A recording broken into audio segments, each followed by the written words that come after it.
So today we're talking about the grim reality, Mr. Allison. It is grim. Yeah, the 12 reasons most bassists fail to ever get really good. Or actually just get good. Not even really good.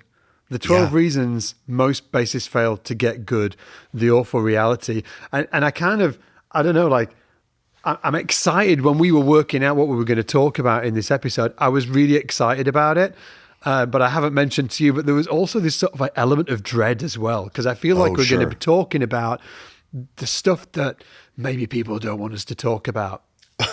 Yeah. You know what I mean? It's kind of mean, right? Kind of like a expose. Like a, kind of wrist slappy maybe, or sort of, an expose. An expose, yeah. But in all honesty, the reality is, I think that what we're talking about here, the 12 reasons why most bassists don't get any good, I think that is a reality. So that's number one.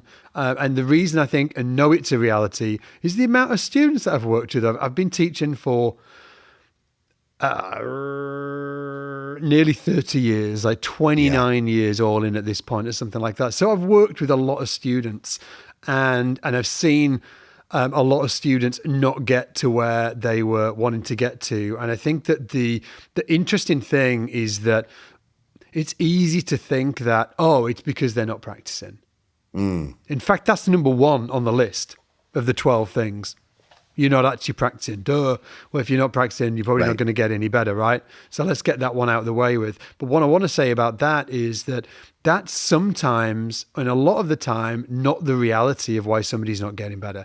It's one of the other 11 things that we're going to be talking about today, because I've seen bass players really wanting to level up and really practicing and coming to me and saying, I'm actually doing a lot of work. I'm putting aside 1 hour a day and I'm getting no traction at all. And I think that there's a bunch of really, really interesting reasons why that happens. So if you have ever felt like that before, this episode's for you. I don't think I'm going to be speaking to anybody that hasn't felt this before. I know I've felt this before. Same. Yeah. This is a bit of a reckoning for us too, right? Because I'm looking at this list, I'm going like I embody some of these things, right? That keep you from getting really good. I think we all do. So it's about some awareness of what of these that we're going to talk about really hit home for you. And then I think, and we're going to offer up some solutions as well, right? It's not just dread. We're hopefully going to offer up some solutions. Yeah, we're not just going to push you off the cliff and laugh at you as you're freaking racing towards the floor. We have got some solutions. But some of these, like I would say, like number one and number two are kind of obvious. So we're going to knock them out of the way pretty fast, and then I want to get into the meaty stuff. Before we get into this, if you find this episode resonates with you at all, obviously love to hear your story in the comments down below. Let us know if you felt this. Let us know if you've got any thoughts, or please let us know if we've missed anything as well. Highly likely that we've missed something. So if we have missed something, let us know. But also, just to let you know that Ian and I are doing a live masterclass next week. Now, I say next week. It depends when you're watching this. So it might be tomorrow, depending on when you're watching this, okay? So I've got the date here. It's Wednesday, May 14th, okay? Wednesday, May 14th, 3 p.m. UK, 7 a.m. Pacific. Yes, Pacific coasters. Get to bed early, skip that afternoon coffee. Wednesday, May 14th, I want you up at 7 a.m. and then 10 a.m. Eastern, right? 3 p.m. UK, 7 a.m. Pacific, 10 a.m. Eastern. Ian and I are going to be doing a live masterclass where we're going to be really focusing on practicing effectively and practicing strategies, like how to actually you've got like an hour of time, or you've got 30 minutes of time, or let's say you've got 10 minutes of time. What do you actually do within those blocks of time to make sure that you're getting all of the juice from the squeeze? Because it is incredibly easy, to my earlier point, incredibly easy to practice really hard and feel like you're doing something and your playing doesn't lift at one iota. It just stays the same, okay? And that's what we're going to be doing in that live masterclass. We're going to have print-offs for you. We're going to have There's going to be a bunch of cool stuff. We're going to be there live. We're also, after the masterclass, we're going to do a live Q&A as well. Okay. Really important. This isn't on YouTube. So it's not going to be on YouTube. It's a special live masterclass. I think we're hosting it on Zoom or similar. It will be incredible to see you there if you can make it. And I've got a URL for you because I'm organized. Oh, amazing. Or shout out to Lydia behind the scenes who's organized. Yeah. We love you, Lydia. So the URL is scottslivemasterclass.com, scottslivemasterclass.com, double T there. Or we'll put the link in the description down below. And Mr. Allison's going to be there as well, obviously. Oh, I'll be there. I'll be hanging out. We'll be talking about it. It'll be great. Absolutely. So again, links in the description, scottslivemasterclass.com, May 14th. I hope you will be there. It's going to be wicked. So back into the list, right? These 12 reasons why most bassists fail to get any good. Number one, as I've mentioned already, is actually not practicing. And just to that point, obviously it's a bit of a duh, but sometimes the hardest thing is just getting started.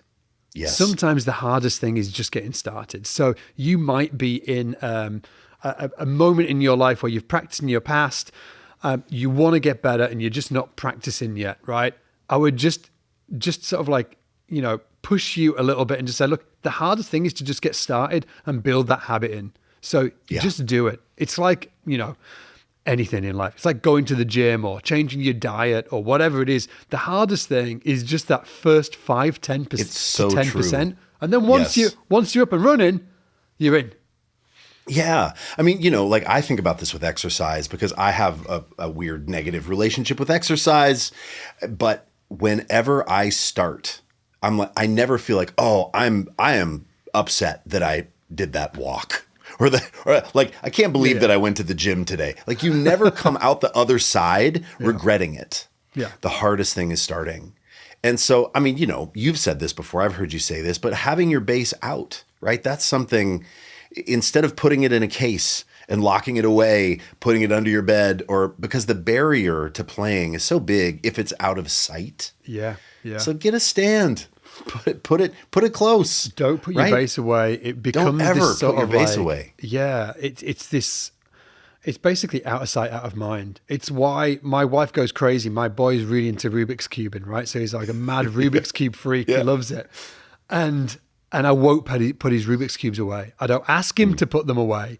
And Lisa will be tidying them away. I'm like, whoa, just leave them out. Because he won't use them if they're in a drawer somewhere. Right. You've got to leave them out. So number one is actually practicing in the first place. I know it's a bit of a duh, but the hardest thing is just getting started. Leave your bass out. Do not put it in the cupboard. Don't put it under the bed.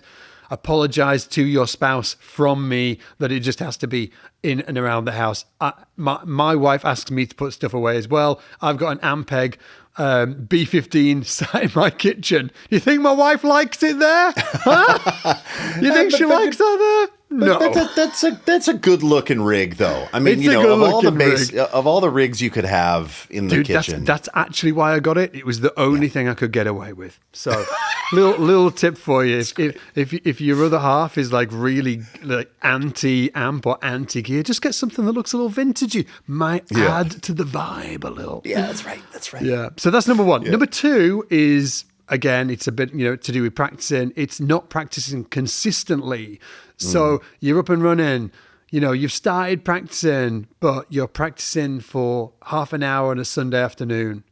The reality is that if that's you, it's going to take you forever to really feel. In fact, let me just say it right now. If that's you, you're not going to get any lift in your bass playing. That's the reality. Right. That's the harsh reality. You're not. You gotta do it. You gotta do it. And do it. Yeah, it's got to be consistent. So yes. For you, Ian, like I know what I think, but for you, if somebody was like, well, I haven't got a lot of time, but I do want to get that, I am trying to up level in my bass playing. How much would you say somebody needs to, consistently practice in terms of days a week? And then in terms of on those days, how much time for somebody that's busy? But it also wants to do this.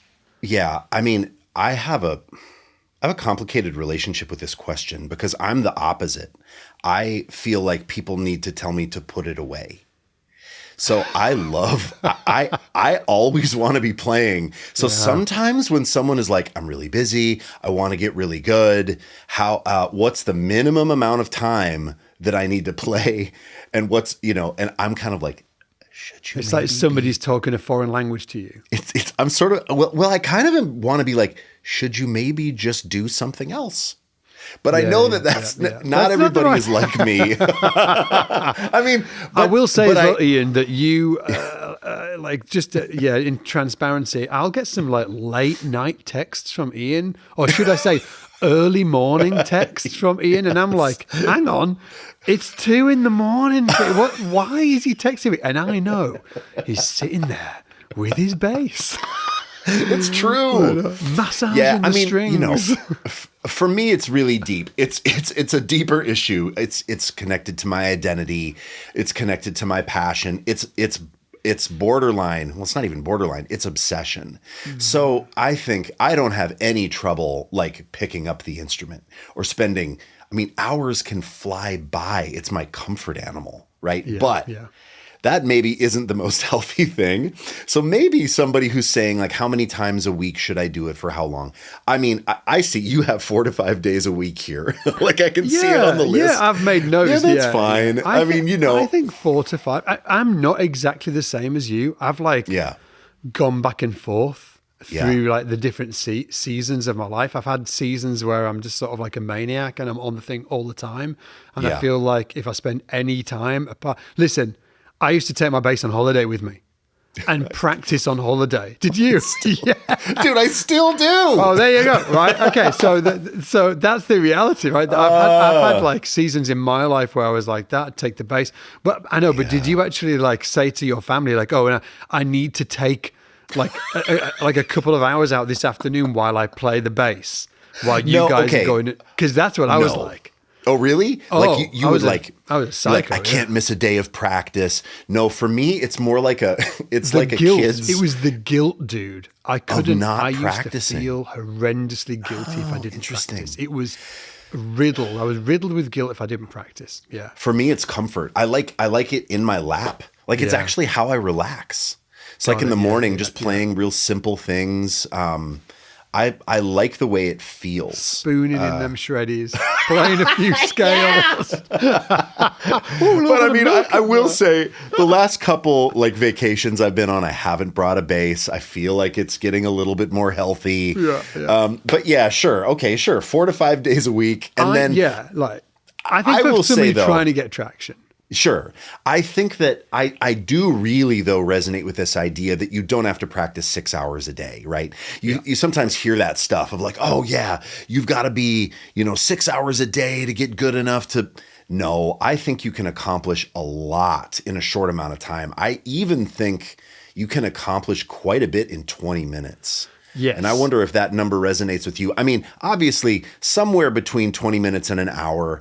I don't think you need more than an hour a day, actually, unless you want to. I had a conversation with Gary Willis, who's arguably one of the freakiest bassists on the planet from a technique standpoint. He's just like outrageous, right? Complete freak show in all of the greatest ways. He told me that he could never practice more than an hour. He was like, I was out. He was like, I just can't do it. So that's just sort of like, he's proof in the pudding that you can just be like world class if you approach it in the right way. And that's actually Gary's superpower. And you'll see that with the books he's written. Like Gary's superpower is understanding how to effectively practice, incredibly effectively. Shout out to the live masterclass again that we're doing next week, May 14th. I'll put the link in the description below, scottsLiveMasterclass.com if you want to come along, because we're going to be talking about practicing effectively. I studied with Gary for a long time, so I can talk about, if you've got any questions about Gary Willis and what he taught me, I can talk about them as well on that class. But it's a completely free masterclass, by the way. I forgot to mention that earlier. It's totally free. We're doing it for the love of bass. Love the bass. Come on. But yeah, so like for me, 20 to 30 minutes, I think you can do some incredible damage in terms of great damage when it comes to leveling up if you're doing that like 4 to 5 days a week. And Yes. and then if you want to go more, great. I think that my take on it, interestingly, is, you know, when you hear these hear stories of, oh, I practiced 8 hours a day, or I practiced. I think a lot of that comes from it's narrative from people that were in music college at the time, and they just didn't have Right. anything else to do. So that's what they were doing, Yes. right? They Yeah. were doing that, and they were around all of these other musicians. And so, of course, they were practicing a lot, okay? But there are other people that never did that and got freaking incredible. Totally. And then also another thing to say about this, like, mass kind of, you know, epic practice sessions, like 8-hour slogs. I would also argue that a lot of that will be driven by anxiety. Like, that's what happened to me. You know, it was driven by, the reason why I practiced so much is that it was like an anxiety, it was anxiety inducing to not practice because I thought I wasn't getting any better. And I'd hung my self-worth so much on, I must get better, that if I'm not practicing the bass, that I'm not a good human being. I'm not, you know, I'm like reducing my chances of becoming. So it was like really tied to my self-esteem and stuff like that. Now, just think about it for a second. In music college, music school, like, in terms of self-esteem, it can be brutal because you've got all of these incredible students around you who are all great. It's a very competitive environment. You're also like, you're still like going through puberty, you know, so you're all kind of like being a little mean to each other. Like, it's just sort of like probably not like a super safe environment as well, which is also why I think that individuals tend to, in those scenarios, practice a lot. Now, all that said, the people that practice the most generally were the best, in my experience. You know, I never went to music school, but I've taught in music schools, and I also like lived in houses full of music school students when I first moved to Leeds. And the guys and girls who practiced the most, in general, they were the best. Or should I say, the freak show players, in reality, when you spoke to them, they were just practicing all the time. So it's just, you know, I just want to do that, you know, do everybody justice here. I think there's multiple ways of looking at this. Number 3 is not knowing how to practice effectively.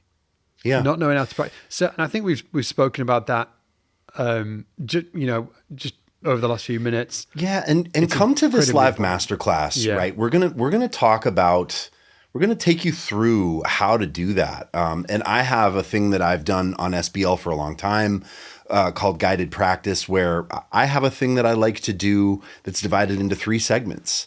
You know, where I take you through fundamentals of timekeeping. I think that's really important. Then some kind of theoretical.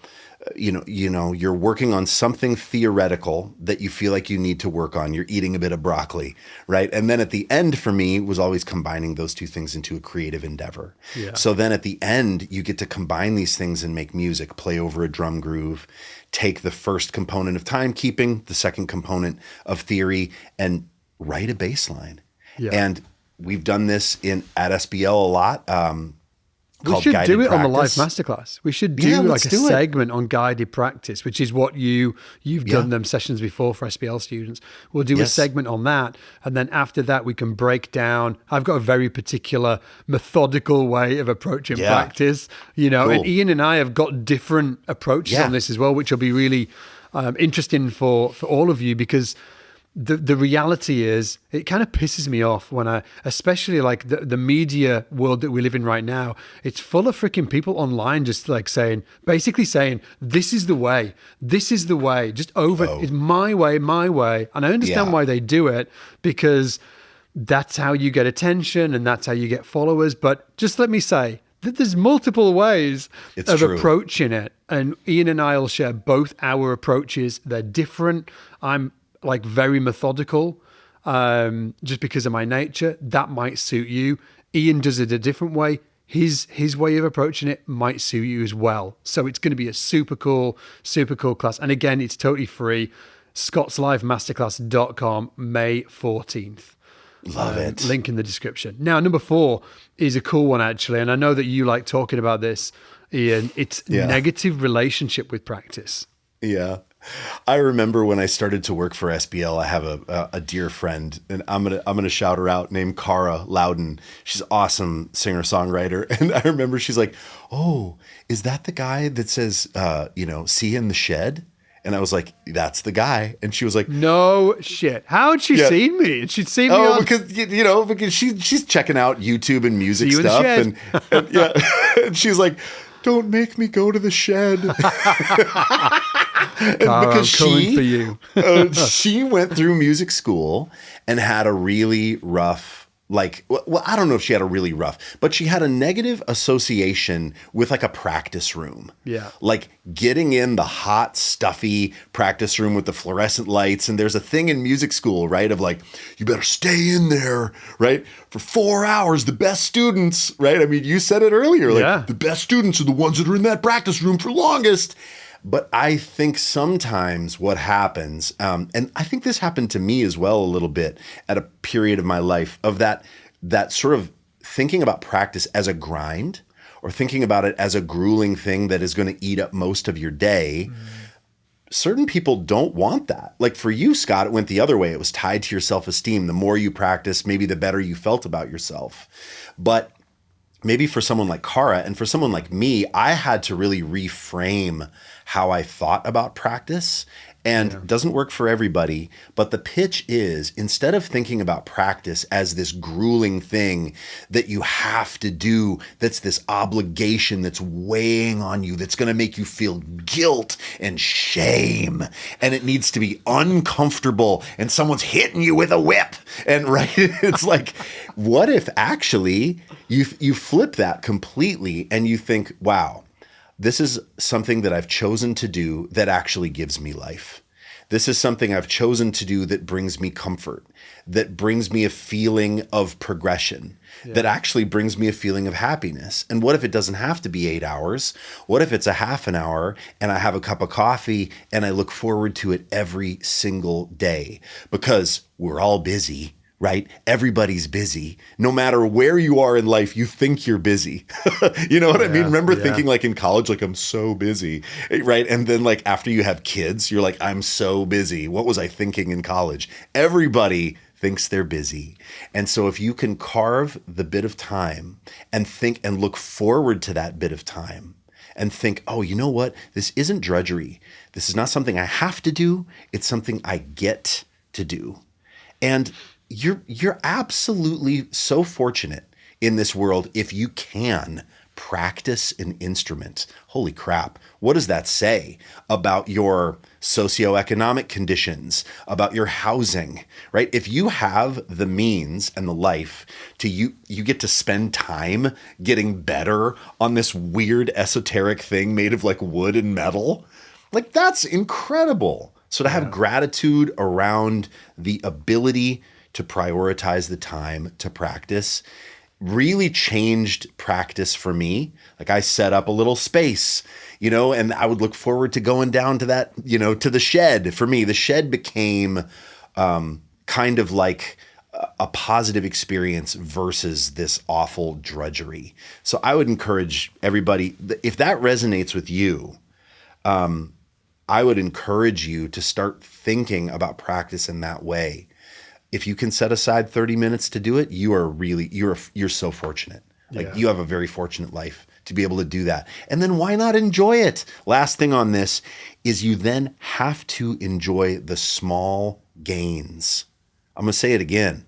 You have to enjoy the small gains that you get from practicing. So instead of like, okay, today I'm going to sit down and in half an hour, I'm going to learn Teen Town by Jocko. No. What if you learn the first 2 bars and you really delight in getting those first 2 bars nailed? It's tiny bits of progression. You're not climbing Everest in your 30-minute practice session. And you have to be okay with that. And you have to like it.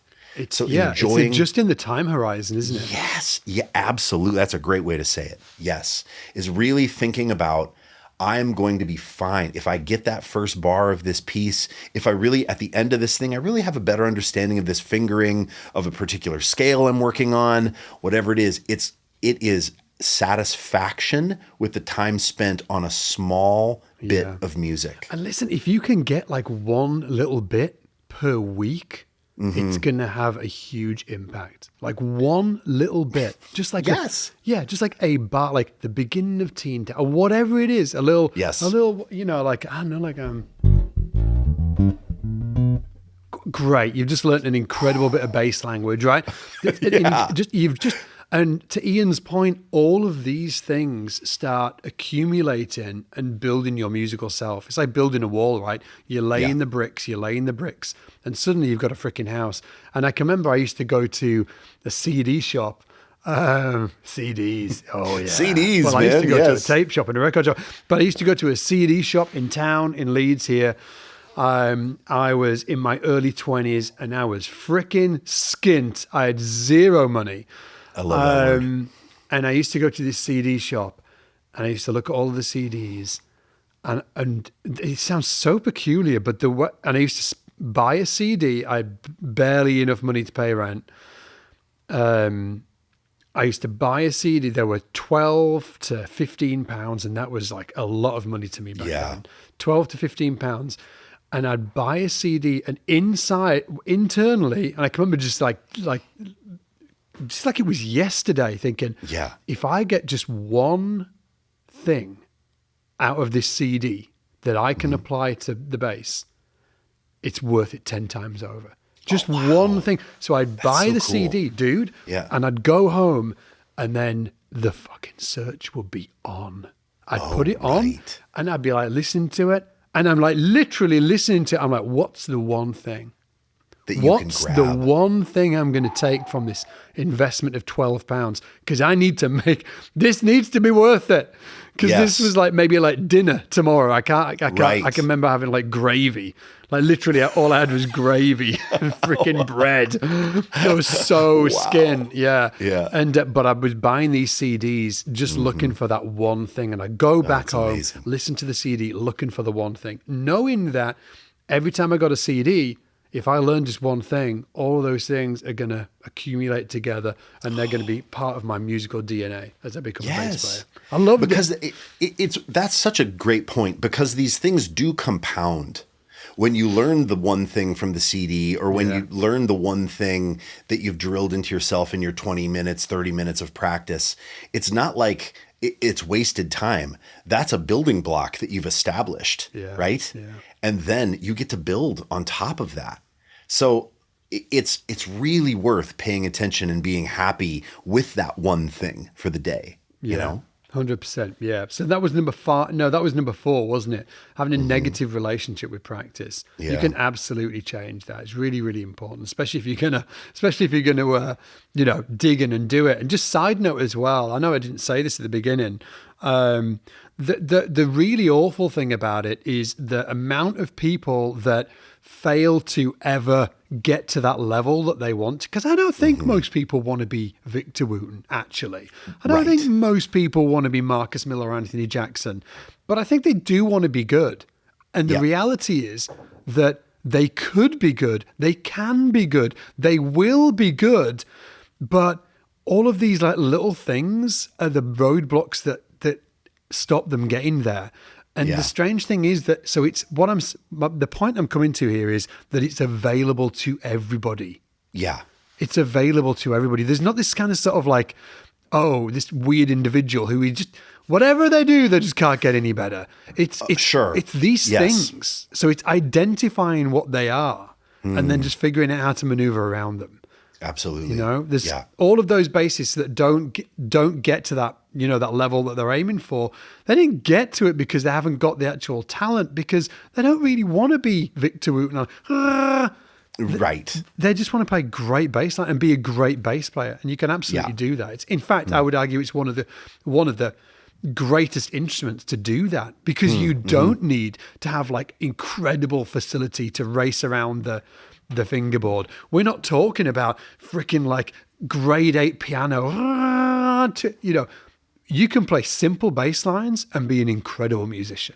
Absolutely. Bass is awesome. Bass is awesome. It's the most awesome. It's the most thing awesome. Yeah, we're not biased, but It's so awesome. it's so awesome. Yes. Yeah. This number 5 here is, I think, one of the most interesting ones. Ian said this yesterday, and I was like, whoa, kind of a mic drop moment. I'm not sure I've written it out correctly, but let me read it, and then you can break it down if I've done a bad job of this. Sure. So I've put, people aren't getting that level lift, right? They're not getting to the next level because of a misunderstanding of what is actually blocking their progress and what they should be working on right now. So, in other words, the thing that's blocking them is often easy to fix, but knowing what it is actually the harder thing.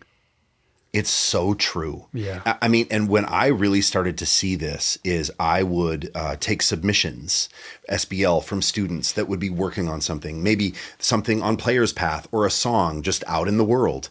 And they would say, I'm here and I'm stuck. Like, I can't get past this bar. I can't learn this thing.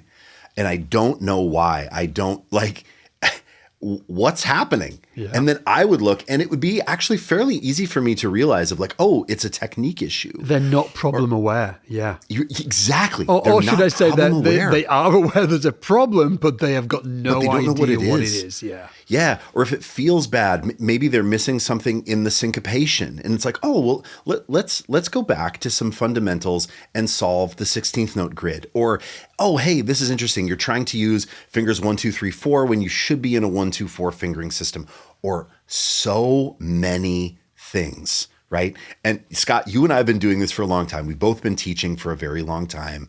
And I have found that is why a lot of people will seek the help of a professional, right? Because you know you have a problem, but you don't know necessarily what it is, where it's coming from, and how to solve it. Yeah. And so there is this issue about like when someone says, oh, and furthermore, the problem may not be what you think, right? Like you feel sick, you go on WebMD to try to diagnose yourself and you're like, I'm going to die. It's like, well, like, hold on, right? Hold on. Let's maybe get a professional involved. Maybe it isn't what you think. Yeah. And so it's really important to be able to ask the question, to know you have a problem and say, what's the problem here? And go to somebody you trust who can say, you know what? Actually, the problem maybe isn't even as intense.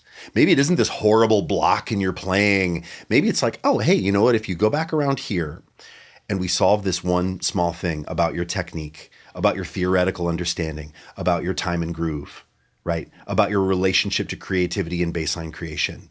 Oh, suddenly the block is lifted and you get to sail on through. It's so bizarre, isn't it? That to your point, it's the hardest thing about it is figuring out what it is, not the actual thing. Once somebody points it out and then takes you through a process of it, you can be unblocked pretty quickly. I'm also going to do a quick shout out to the bass quiz that I think we mentioned it a couple of weeks ago, but actually, because it's in alignment with this, we've put this quiz together. And it's going to help you understand what could be blocking you right now. So for instance, we've got different categories like fretboard and theory, groove and time feel, baseline creation, technique and physical control, practice structure and focus. And it could be, one of those that's really, kind of sort of like capping where you are right now and stopping you from getting to that next level, which we're all trying to do, right? We're all trying to notch up. If you want to check it out, you just go to yourbassquiz.com. Yourbassquiz.com. You can go through the entire quiz. It takes a couple of minutes. And then at the end, we're going to give you a bunch of free resources that you can use in the particular area that we've identified that you could be blocked in. This isn't a bait and switch, by the way. This isn't sort of you go through the quiz and then it's like, haha, buy my course. It ain't that. You're going to go you're going to go through the quiz, and then at the end, we're going to send you a bunch of free resources to help you get to that next level. And speaking of that, there are so many free resources that we do. I mean, like YouTube. It's an incredible we do YouTube. resource. And if you want to go further, of course you can check out the platform. You can buy a course, but you don't have to. Like this quiz that Scott is talking about will actually give you some free resources that you can just take those things and use them to level up. We're not trying to be like, oh, here's the carrot. We're going to string you along. And then, to get the answer, you must purchase. If you make a purchase, we want it to be. If you want to purchase something, I'm here for it. Yeah, that's amazing. But we want it to be like, we want it to be because we've provided so much value. Yeah. You know, like we want it to not be this thing of like, we're going to trick you. It's never that. It's like we want to provide so much value that you feel like coming on board. And so take the quiz. It's cool. And it's illuminating. It is. Yeah. It is. I've taken it. Say the URL. Yourbassquiz.com. And again, it's totally free, just like the masterclass that we're doing next week. Heck yeah. May 14th, be there or be square, ScottsLifeMasterclass.com. Okay, so next up. I love these next two. These are wicked. Okay, so next... we'll do them in this order. So I was thinking about swapping them around. Number 6 is focusing on the wrong stuff at the wrong time. And as we were planning this video, I joked to Ian, I was like, I literally remember buying a freaking scale. So, context, I could barely play the bass. Right. I could barely play the bass. I was like, bass loser 101, right? That was, I was like a badge. Sure. And, yes. And I can remember buying this book of exotic scales. Yes. Freaking exotic scales. What do you call it? What do you call it? Well, I wonder if it was the same one. Shout out anybody in the comments. Shout out if you remember the bass grimoire. It sort of looked, it was red. It sort of looked like maybe like the Satanic Bible or something. It was so intense. And it was like, these are all the secret scales that you must know. That you must learn. Yeah. So here's the deal. The reality is it's the wrong stuff at the wrong time. And probably should come with a warning, like an insert slip, right? That says, listen, just in full transparency, you're probably not going to use any of the scales in full transparency, this book might make you a worse bass player. You poor bass player, you're out there, you're struggling, you're wanting to level up, you're looking for a book that's going to do that. This ain't it. This might make you a worse bass player because it's full of scales that you're probably never going to use, and it's going to take your time away from the stuff that you should be focusing on. So, yeah. I'm sorry, Mr. Bass Grimoire, if it was you that wrote that book. I'm sorry, but the reality is that I bought that book, and what I should have been focusing on is all of the stuff that we talk about on this channel a lot, incredible bass. We're going to get onto some of that actually in some further points, incredible bass lines and all of that cool stuff. But instead, I was doing the exotic scale book. And the reality is, right, that you don't know what you don't know. Right. You don't know what you don't know. And when you're swimming around trying to get good at something and you're really frustrated, or at least I was frustrated, I was desperate. Give me the exotic scale book. It might make a difference. Right. So, are these the keys to understanding the fretboard? Yeah. It actually here's makes the reality it so much as more well, difficult. that there are YouTube videos that I have probably created myself that could fall into that same category. Oh, boy. YouTube can be, like, not all, but I've probably done some sort of like far out shit on this channel that is probably not much use to anybody. Sure. And it might be interesting. It might, but in the reality, it might not be that useful to anybody. But moving on to number 7, and again, this is, I think, where YouTube starts to commit some serious bass crimes, is number 7 is you're focusing on the right stuff at the wrong time. So the correct information, or like good, useful information, but it's just out of the order that you should be focusing on it. Yes. This is where YouTube is a freaking minefield, because not only is there so much information, but also it's algorithmically driven. So when you watch one video, you think YouTube's going to be like, oh, awesome. They just watched this video on chord tones. Great. We'll leave them for a month because they probably need a month to watch that thing. You go put your work in, do your 20 to 30 minutes a day, have a blast, and then come back. That ain't the reality. Right. Like the next page that you look on is going to be another video and another video and another video and another video and another video. And each video, I'm just saying it 'cause it's true. Each video, you might be like, oh, well, there might be something in this video that makes it a little easier. Right. This might have the secret in it. This is going to have the unlock.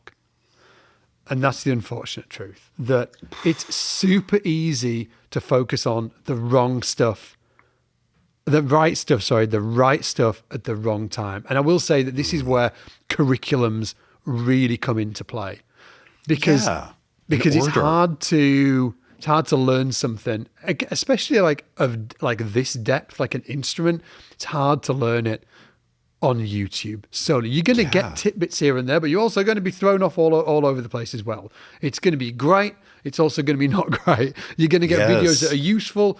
You're going to get videos that are useful, but actually you don't even want to go near them.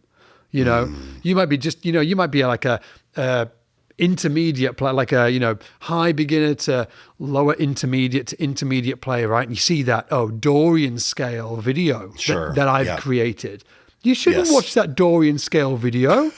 You shouldn't be watching it, because it's giving you a bunch of information at the wrong time. So I think I think that online learning is incredible right now. I think it's obviously never been better.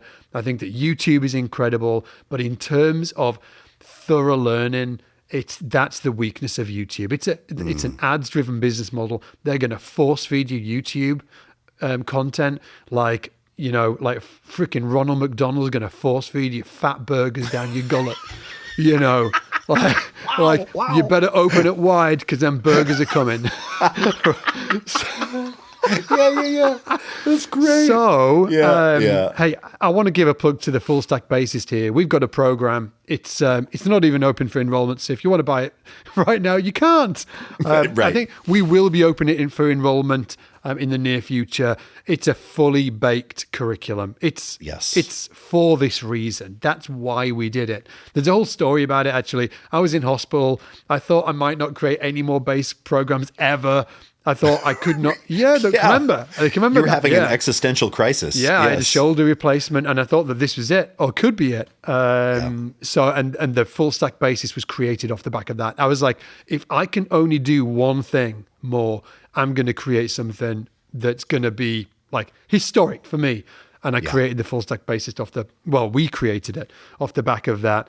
So keep a lookout for it in the future. If we open it up for enrollment, it's exactly what, if all of the stuff that we've just been talking about, it's perfect if you've been suffering from that. And you will have been suffering from that. I suffer from that, Oh, for sure. I mean, and I will say too, Full Stack came from us iterating on this over years and years. I mean, because we were working on different accelerators, and a lot of times Scott and I will get into a creative space and be working on a curriculum, and it explodes into this monster. And then we have to be like, oh God, how do we cut this down? Well, this one we didn't cut down. This is the one that we didn't cut down. This was the monster that we let out of the cage. And it really came from your 30 years of instruction and my probably almost 30 years of instruction as well. I taught at a college for 10 years and put together a curriculum that I was really proud of with a couple of other people. Shout out to Justin Rieken out there who helped me do that as well. And all of these learnings came together in the Full Stack Bassist. So it is a trajectory. It is a curriculum that we believe in. And it's come from our just like tons of teaching experience in the field, playing experience, teaching experience. Yeah. And I think it's amazing. It's what I needed. I just wanted to say that. Actually, what's that? It's what I needed. Yeah, right. Me too. It is. It's what I wish I would have had. Yeah, absolutely. Yeah. Mm-hmm. We've actually we've compounded number 7 and number 8 into one. I'm just reading on my notes here. It says number 8, getting distracted by shiny objects, watching countless YouTube videos, which makes you think that you're doing the work when you're actually not. Dude. So that's number 8. Yeah, this sort of like I'm sure there's some think fancy you've term learned for it. Yeah, you feel like by watching the video you're learning it. The reality is you're not. I called my son out on this earlier earlier this week. He's deep down this rabbit hole of cameras at the minute. So he's got he's got Canon, he's got a Sony, and he's like looking at them online, and he's putting them up on the table, and he's looking at them, and I'm like, hey dude, he's like, yeah. I'm like, how many videos have you done this week? How many videos? And he's like, what do you mean? I was like, well, I've seen you, I've seen you looking at these cameras a lot. Have you actually done anything with them? Right. And he's like, I get your point. Sorry. This I was like, also, hey, don't say sorry to me. Say, it's not. I'm just pointing it out. But to your point, does it segues into the next one? Oh, God, it sure does segue into the next one. Yeah, number 9. But before we get there, let me just say on this shiny object thing of like watching the YouTube videos, thinking that you've done it. There is a thing where you can watch YouTube videos and feel inspired, and that's okay. Yeah. That's actually a good feeling. Like if you watch something, like I've watched stuff about, making podcasts better. So YouTube videos about podcasting, and I think, yeah, that's something that I would love to bring to SBL, or that stuff is fine. But it's when you sort of get addicted to watching that inspirational content and you're not taking any steps in the direction of doing the work. So that the inspiration connects with the work that you're doing. It's a big, it's dopamine, right? Like you watch the thing and you get that dopamine hit. And you're eating food and you're watching a bass video and you're like, man, this is great. Yeah, of course I should be practicing that. But you kind of feel like you already are. You're not. Yeah. You're not. So definitely pick up the bass, connect that dopamine hit with the progress and Yeah, make sure you're doing your 20 or 30 minutes a day and you can watch YouTube videos all day long. Sure. Right. Number 9 is thinking gear is going to solve your problem. Oh, baby. This We've be... both got stories around this. Ian and I were talking earlier about this, and we both had stories to share, and we were like, no, not before we press record. So do you want to go first? Oh, sure. I mean, just look around at our backgrounds. Like, look at Scott's background right now. I'm seeing cool multi-effects processors and amps and pedals. There's bass racks. I mean, but I'm the kettle, or I'm the, what's the, I don't know, I'm calling the kettle black or whatever. Calling the pot black. Yeah, whatever it is, right? Like, okay, so you see my shot too. And dude, I am absolutely aware that I have like a gear, addiction. I love gear. I love manufacturers and people that make incredible products. I'm never not going to love it. But it's funny, man, because my son, as I was telling Scott, like my son said something to me that was it was brutal. And he didn't mean it to be mean. But he bought a video game, right? And he bought it, and it was a used video game, and he had it in the case, and it came with the manual. And he went into his room, and then he came out, and he's like, Dad, my game looks so good on my shelf. And I said, oh, yeah. He's like, it was so cool to like slot it in, and like it looks great. It's like, it's so fun to see it on my shelf. And I was like, right, but of course that's not why you buy the game, right? You buy the game so you can play the game and use the game. And he goes, well, that's not why you buy pedals. And I was just like, dude. And I said, what? I said, what are you talking about? He's like, Dad, you buy pedals to put them on your shelf, don't you? Oh, shit. And he actually thought, he wasn't even ribbing you. He actually thought that's what you do. I mean, he might have been ribbing me a little bit because but I have talked about like, oh, this one, that pink one right there. That pink one's going to look really good. I mean, dude. Yeah. Oh, and so that was my most recent. Pink one's going to bring out the blue in my eyes. Yeah. And somehow getting that classic Brassmaster clone is, I'm going to use that on a thing, and it's going to bring my career more prosperity. And it's probably going to sit right there on the shelf forever. You need a 5-minute break. Did you go throw up? Maybe just like, just like, just ugly cry.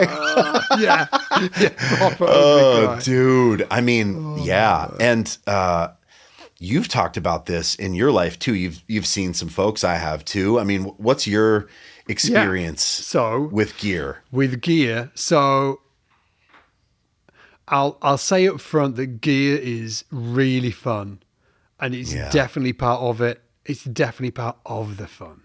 So Yes, I'm not it is. saying don't geek out on it. Right. And I'm not saying that you're not going to get the new bass and it's going to actually inspire you to play more. Sure. Right. And it's going to inspire you to play, because that's what happened to me. Right. Every Me too. like year or so, 18 months, I get a new bass and I'll be like, oh, and then, what do you know? It looks like I'm practicing a little bit more. Dude, looks like I'm putting more love- effort in, you know. It's like, I love that you painted this narrative of 18 months. That's a that's a pipe dream. well, Divine. you know, in my younger years, I've got nothing left, dude. Now I've got nothing left. I can barely drink more than one coffee a day. I don't even smoke anymore. Come on. That's great. Yeah, Lisa You gotta said have the other something. day, Lisa came to me the other day and she was like, you know, I think I'm going to stop drinking alcohol. And I looked her square in the face and I was like, don't even think that I'm going to stop having a beer on a weekend. I was like, I've got nothing left. I'm like, there's nothing left. I can barely drink coffee. I'm drinking decaf all the time now. God damn it. My testosterone count's dropping through the freaking floor. Like, what's going on? I've got nothing.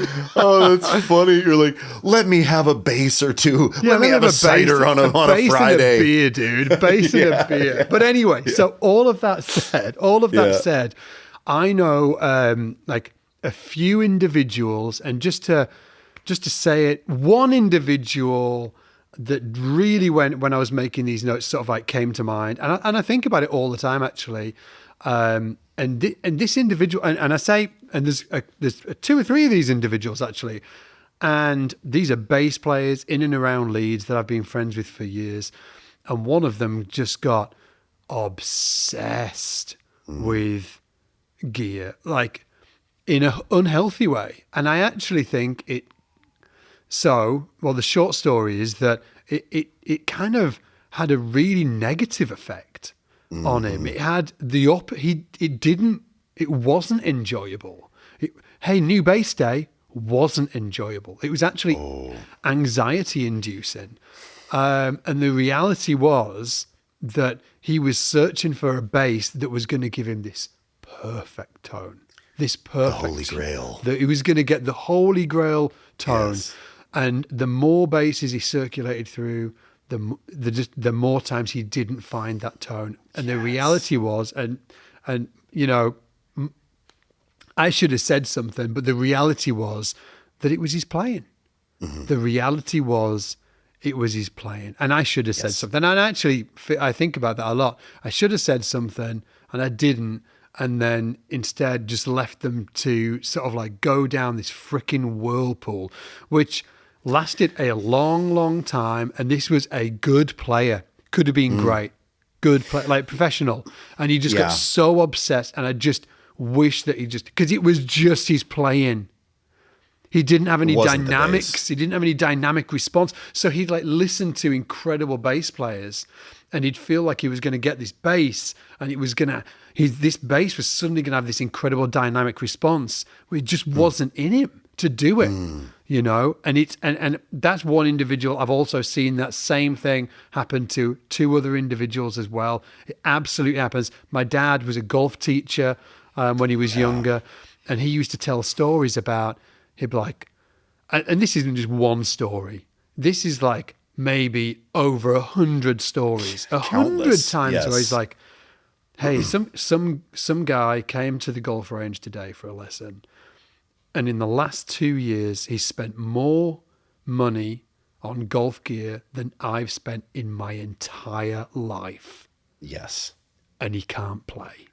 Right. He said, in my entire life. And he Yes. wasn't saying that as like ribbing them or anything like that. He was saying it because he was like, he didn't know what to do to stop them doing it. Yeah. You just need to stop doing that. Right. Enough. Put some work in. Absolutely. But some individuals gravitate towards that gear. I don't know whether some people are sort of like naturally that way, but I love gear just as much as the next person. But I'm just saying that it happens a lot. It happens more than you might think. It really does, and it's dangerous. And also, I'll just take it on myself. I can be the devil with this because you love were talking about this earlier. gear. You were feeling guilty about it. I'm feeling guilty about it. I was talking to Josh Fosgreen, who runs Bass Buzz. Shout out to Bass Buzz and Josh. And he has a very specific thing of talking on his channel about, like, especially when you're beginning, it is not about gear. Do not get in the trap. And I was telling him at NAMM, where we were looking at all this fancy frickin' gear, I was like, dude, I am your worst nightmare. Like, I'm the devil. Like, I'm the devil on your shoulder being like, ooh, check out these strings and this bass and, these pedals. And he was so nice and saying, well, but for you, like, you do this professionally. But yes, so I need to do better personally about saying, hey, caveat, where you are in your journey matters to your relationship with gear. Buying a super, super fancy bass or buying 10 of them when you're in your first year, 2 years, 3 years, 4 years, right, is not going to help you be a better player. I mean, yes, having a nice bass can be inspiring, like you said, but getting your skill set together is absolutely the most important thing.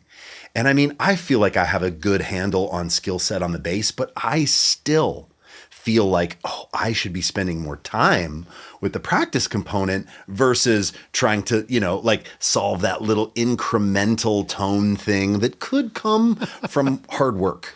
So I still feel like I am calling myself out on this. It's like, man, I need this as much as anybody does, but maybe not as much as the beginner that's the thing. You've crossed the canyon. You're a great player, but unfortunately there are players in that beginner, intermediate, even higher intermediate. Hey, talking about my friend advanced, where they should be focusing on this thing. Yes. And this other thing, the gear, is like just distracting them and just pulling them away from it. It kind of goes back to that 0.5 we made, like a misunderstanding of the thing that's actually stopping you. They think it's the gear, but it's not. It's something else completely. Like you think, that's so good. I'm glad you brought it back to this. Like you think, I just don't have the right amp. Or like, oh man, maybe I don't like jazz bass necks. Yeah. It ain't it. It ain't. It ain't it. It ain't it. It ain't it. Sorry. Yeah. Hey, but I like a good bass. Okay, so number 10 is refusing. Number 10 is refusing to invest in help. It's kind of crazy, this one. I've done this in multiple ways. Not so much around bass, but in other areas of my life. And it's not like refusing, but just not investing in help. What do I mean by that? Getting your hard-earned money and like spending money on guidance, whether that's like an online course or an online program, or it's one-to-one lessons, or whatever it is. It's actually spending your money to speed up the learning process. Because that's ultimately what it's going to do. It's absolutely, if you spend your money, so why would you choose not to do that? It's kind of crazy. And again, I'm speaking to myself here because I have done that. I am like, why am I just not getting somebody to help me with this?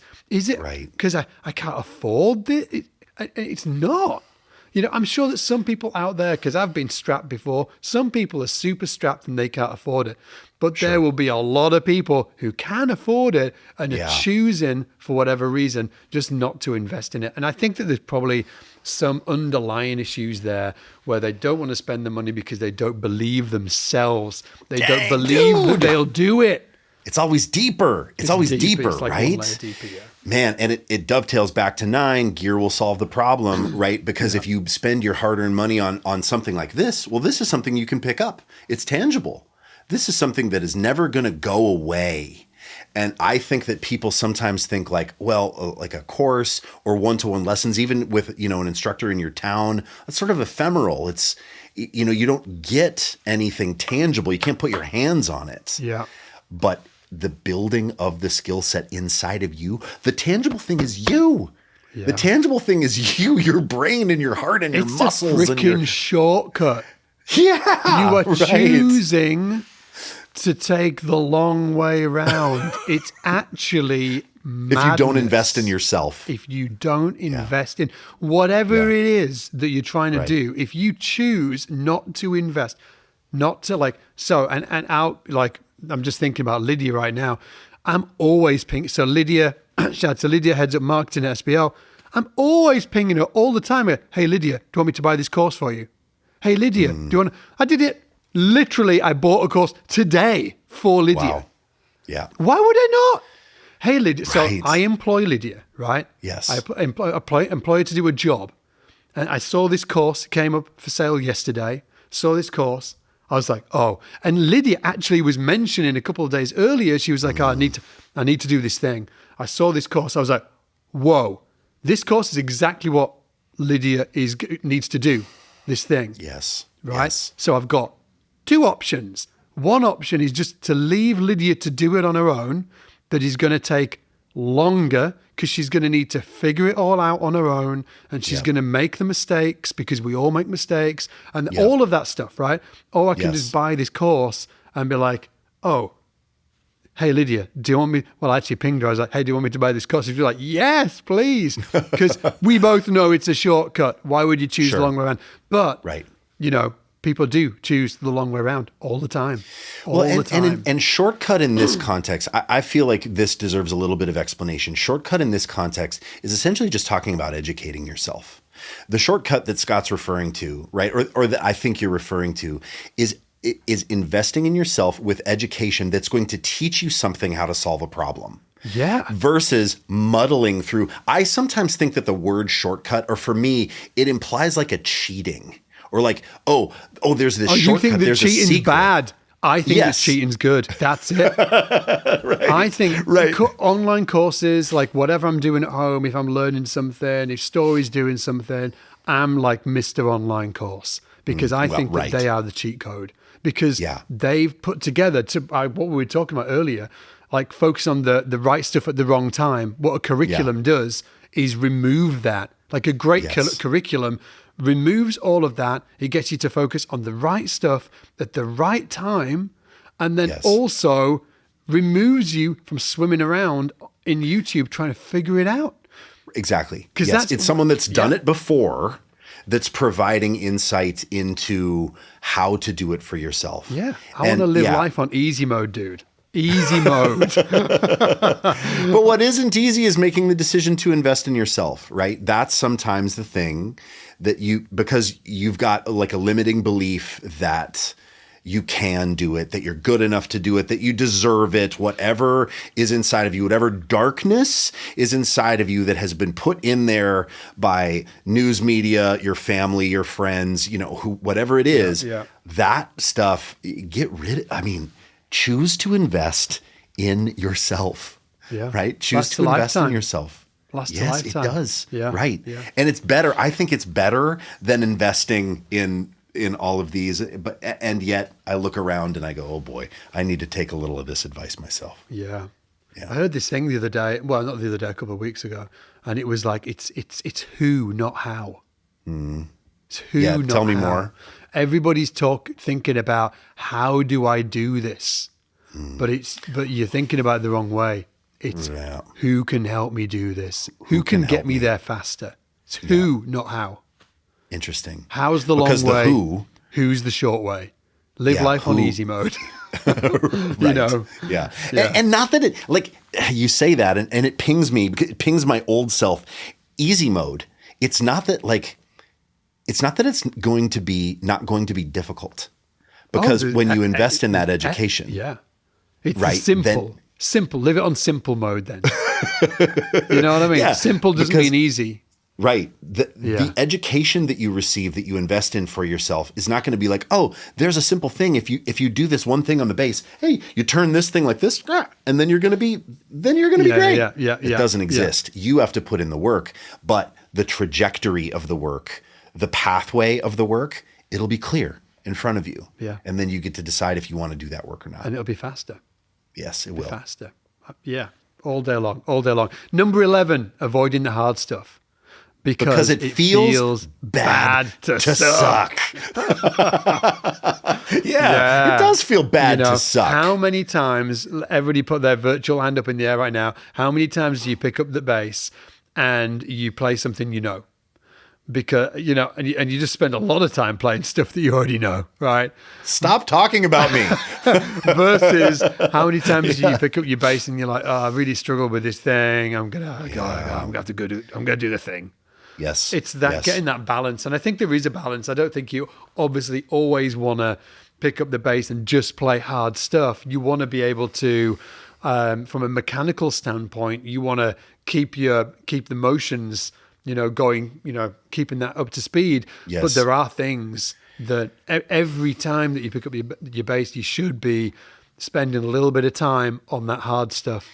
Yeah. And listen, shout out to the live masterclass coming up, because we are going to show you how to deal with the hard stuff. You have to have curriculum. You have to have a framework to put the hard stuff in. Slot 2 for me in what I do with guided practice, the middle of the practice session is the hard stuff. And when you do it in the center and then you use it to create music, guess what? It is no longer the hard stuff. You sort of conquer a small concept in the center, and then you get to use that and build a bass line with it. And I am telling you, that was the unlock for me, is putting it into a structure so that I'm addressing the hard stuff, not too much all at once, but one little tiny component of the hard stuff. Okay. Yeah. Triads through a certain position that I feel uncomfortable with, or whatever it is. And we'll take one of those things in the live masterclass. We will take one of those things and we will illuminate it. We'll run it together. We'll describe it, and then we'll use it to make music in the next session. Yeah, that's on the live masterclass. Wednesday, May 14th, 3 p.m. UK, 7 a.m. Pacific, 10 a.m. Eastern, scottslivemasterclass.com. It's totally free. We'd love to see you there. It's not on YouTube or anywhere else. Hopefully you'll come and hang out. And just to Ian's point, it's the framework. You need the framework, because you're not going to choose. Well, I certainly wouldn't, because I'll say it again. I want to live life on easy mode. I want to take the shortcut. I am literally, that is me. It's kind of like my motto is I want it to be easy. I want it to be fast. All of that stuff is what I want it to be about. So I am not going to gravitate towards playing like this hard exercise. So for myself, I really need like a framework, and when I'm working through the framework, it's just something that I need to do. It's like, tick, done that. 10 minutes, boom. I'm not choosing to do it. It's in the framework. Yes. And it's like when you're eating sorry. Gotta use it. You're eating a Sunday roast, dude. You're eating a Sunday roast. Yeah. There's a framework there. Here's what it is. Bit of potato, some peas, some carrots, a little bit of meat, bit of roast, okay? They're your categories. You know you're going to eat them vegetables. You're just going to go around the plate. It might not be the greatest thing on the plate, but you're going to do it.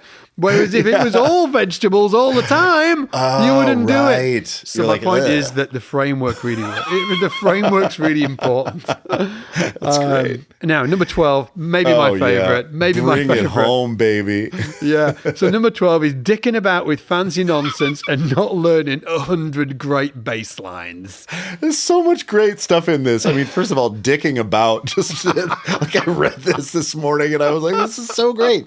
Yeah. Dicking about with fancy nonsense and not learning 100 plus great bass lines. Can I tell you this thing? Please. This thing, right? I heard it in a podcast recently.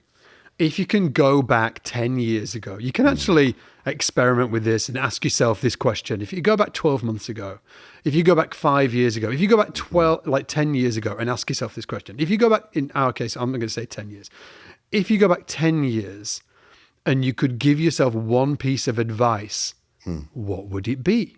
Okay. Interesting. Now, my advice to myself would be learn 100 great bass lines. Stop dicking around with fancy stuff. It's cool. You're going to get there. But what's really important is learning great bass lines, because that is the language. You are learning the vocabulary of how to speak the language of bass. And here's the interesting thing, right? that piece of advice invariably actually applies right now. You can use the same thing right So now true. to your future self. So if I could rewind 10 years, that's what I would say. But I also, I'm going to say it to myself now. Some of the most impactful things that I've ever done over the last 3 to 4 months, there's 2 things that really jump out to me. 3 things actually that I just absolutely love doing and I got a ton from. Number 1 was learning the reggae bass lines. We did an episode on reggae bass lines. I got so much fun and enjoyment and also knowledge from that. It was awesome. Number 2 was doing the disco bass lines video with you.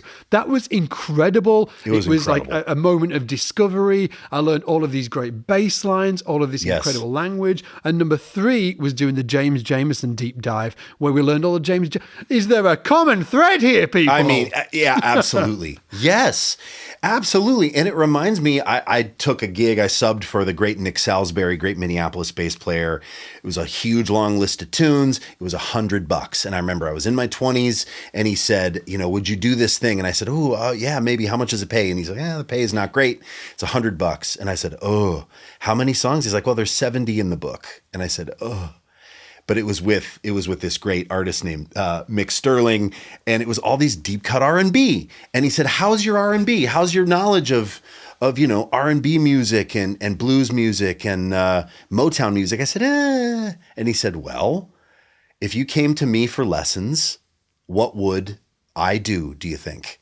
And I said, "Oh, you'd probably show me some of these tunes." And he was like, "Yeah." And he goes, "Would I pay you to come study with me?" And I said, "No, I'd pay you." And he said, "Yeah. So why not look at this as a learning opportunity?" And I mean, he tricked me into subbing for his gig. No, just kidding. I mean, it was a really great lesson. Yeah. And I really do think that is huge. If this has been a part of your learning from the get, then you know this.